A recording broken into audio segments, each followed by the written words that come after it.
Vocal fry. Hi, I'm Jimmy Cannon, singer and voice coach, nurturing confidence through the power of the voice to deliver your message with presence and authority. I'd like to speak today about 5 things that you can avoid when speaking in public. The first thing to do is to be aware of what those things are. So, for instance, by recording yourself while you're practicing your presentation is going to really help.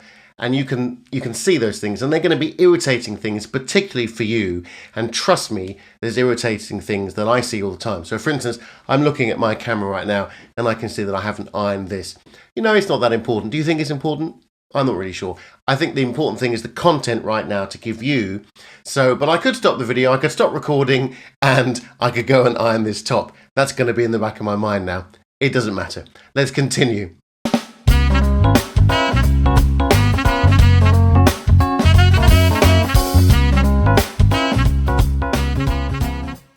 So the first thing is to try to avoid is speaking on one tone, which is called a monotone voice that you might see. It's a bit of a cliche. Not many people speak like this all the time. I don't know why I'm going into an Australian accent.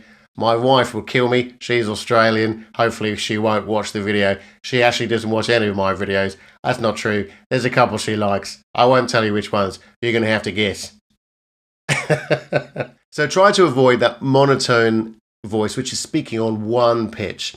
And that's generally because you're focusing on the content and not the delivery. So if you've got particularly a heavy tech orientated presentation and there's a lot of heavy terminology in there, then try to embed and learn that content before you speak.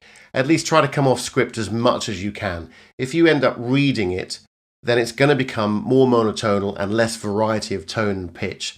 And that's going to be less engaging for your audience. Number 2 is to be very aware that you're using the same descending scale. And that happens quite a lot. You'll notice that a lot of people use this descending scale all the time. Of course, that can be very distracting for the listener. And the listener's probably thinking, why is he or she using that descending scale? Sometimes people go up in the scale and resolve. Some people, they go up in the scale and they don't resolve. So be very careful that you're not really just doing the same, either descending or ascending scale, and particularly not making that pitch inflection at the end. Vocal fry is another thing that can kind of get in the way of the way you're speaking, and it's also used a lot to, as you can see, I'm using it to pause and gather my thoughts, and also it's not reaching your potential resonance, your potential chest voice that you can tap into, which is very useful. Some people use it to feign a sort of intelligence and authority by using that. What's happening is that you're bulking up, you're bunching together your vocal folds here. So you want to find a way to open up the sound here by making a better, more efficient closure of the vocal folds, and also better breath control as well, which is going to get you and give you better resonance in the chest area. You also want to avoid a breathy voice, because too much of a breathy voice like that is going to push too much air over the vocal folds, and after a while it's going to strain them. So if you're speaking for long periods at a time, then that's a real problem.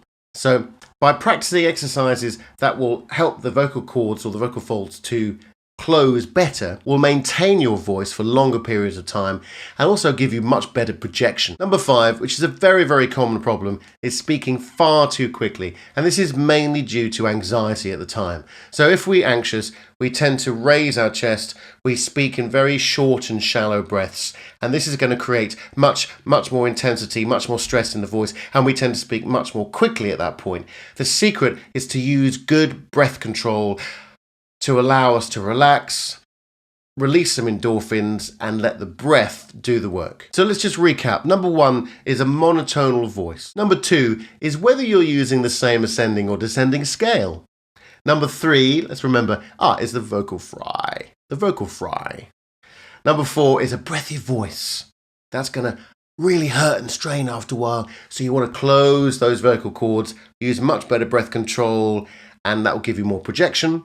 And the last thing is try not to speak too quickly. And that's generally because you're nervous. and you're using two short and shallow breaths. Short and shallow breaths.